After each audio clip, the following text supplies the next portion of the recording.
You cut the carbs, you hit your macros, you're peeing ketones, hunger is finally quiet, your energy is up, and the scale still sits there like it's mocking you.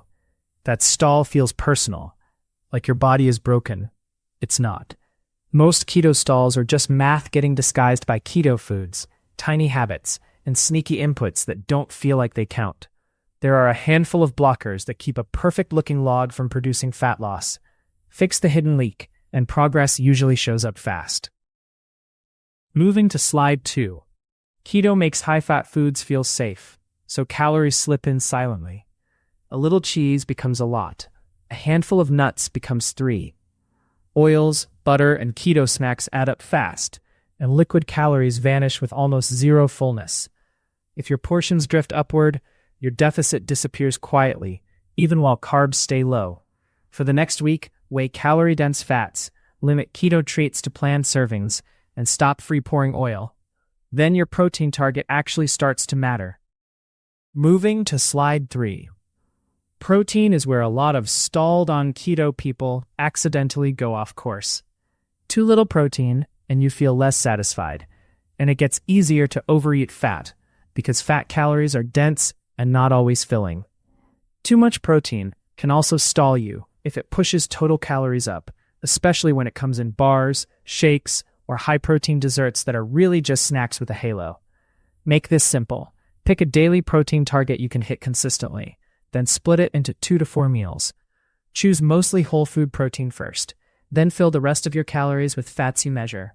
Also watch hidden protein add-ons like creamy sauces, protein chips, and restaurant toppings.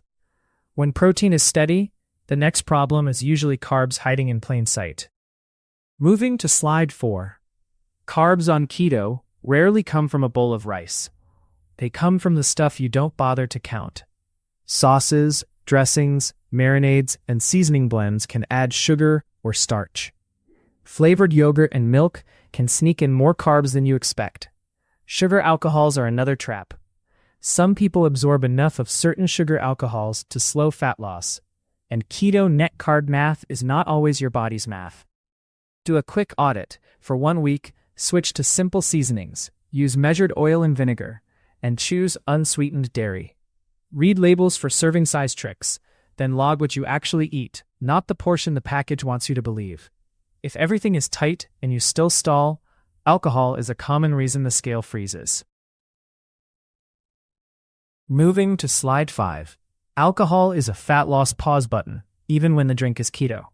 Your body prioritizes burning alcohol first, which means fat burning gets temporarily pushed aside. On top of that, alcohol lowers restraint, so you're more likely to snack, overportion, or say yes to foods you plan to skip. Keto cocktails still count, and mixers, flavored seltzers, and syrups can add carbs fast. The sleep hit matters too. Even a couple drinks can reduce sleep quality, and the next day, you're hungrier, less active, and cravings are louder. If you want the scale to move, take a 2-week alcohol break or cap it to 1 planned drink once per week with food already decided. If you do that and stalls persist, stress can make progress harder to see. Moving to slide 6. If you are doing keto and the scale is not moving, stress can hide real progress.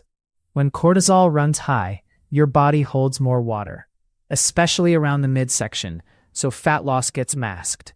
You also get hit with stronger cravings at night, not because keto stopped working, but because willpower is lowest when you are worn down. Training feels harder, pumps feel flat, and your usual weights can feel heavy. On top of that, your resting burn can dip a little when you are chronically stressed and under-recovered. The mistake is thinking a stressful week equals no fat loss.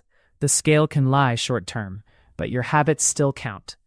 If you want keto to show up on the scale, recovery has to match the effort. Moving to slide 7.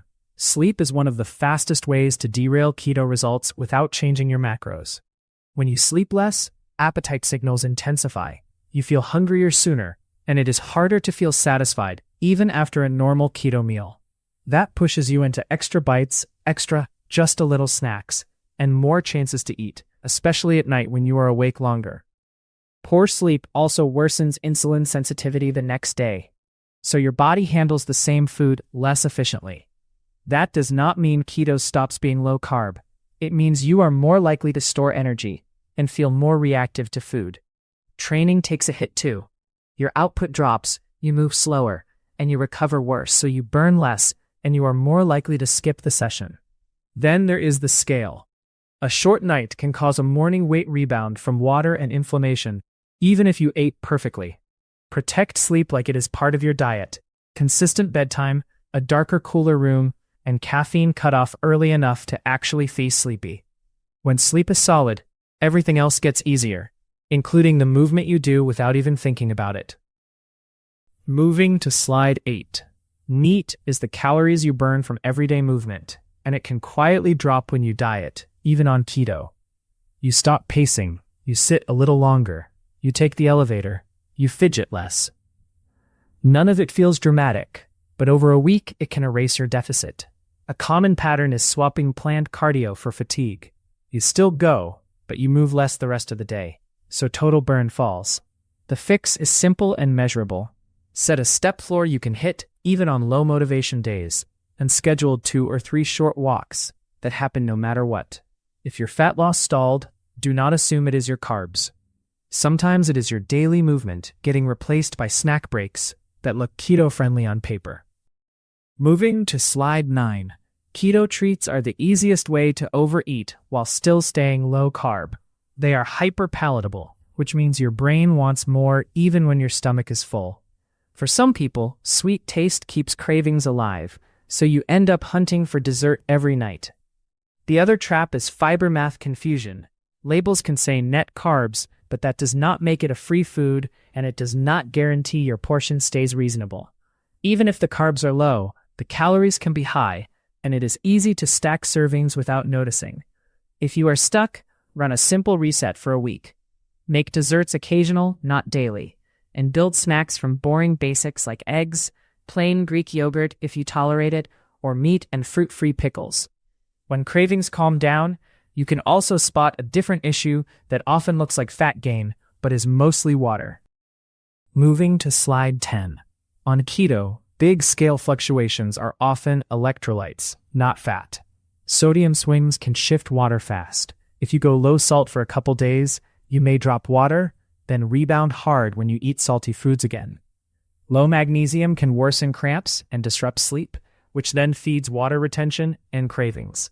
Potassium affects energy and perceived effort, so being low can make workouts feel brutal and reduce daily movement. This is why bloat can look like sudden weight gain, even when your food was consistent. Keep electrolytes steady instead of guessing. Salt meals to taste consistently, use a magnesium supplement if you need it and tolerate it, and get potassium mainly from foods like meat, leafy greens, and avocado within your plan. Then judge progress by week-to-week trends, not day-to-day noise. When electrolytes are stable, you can finally tell whether the stall is real or just your body holding on to water while digestion slows down. Moving to slide 11. If your gut is backed up, the scale can look worse even when you are doing everything right. Constipation can literally add weight. Low fiber often backfires by slowing things down. Some people bloat from dairy or certain artificial sweeteners. And if digestion is lagging, fat loss can be hidden under extra bulk and water. Before you decide your plan failed, make sure your gut is not the thing weighing you down, especially if something else is quietly shifting your appetite and fluids too. Moving to slide 12. Medications and hormones can change the scale without changing your effort. Some antidepressants can increase appetite or reduce spontaneous movement, so your usual portions stop working. Steroids often raise water weight, and that can happen fast. Thyroid medication is another one, because too little or too much can affect energy, temperature, and hunger, so dosing and consistency matter. With PCOS, insulin resistance and higher androgens can make hunger louder and cravings harder to ignore. And even with no diagnosis, your menstrual cycle can shift water retention and bowel regularity, making your weight swing week to week. If your timing lines up with a new med, a dose change, or a cycle phase, you are not imagining it.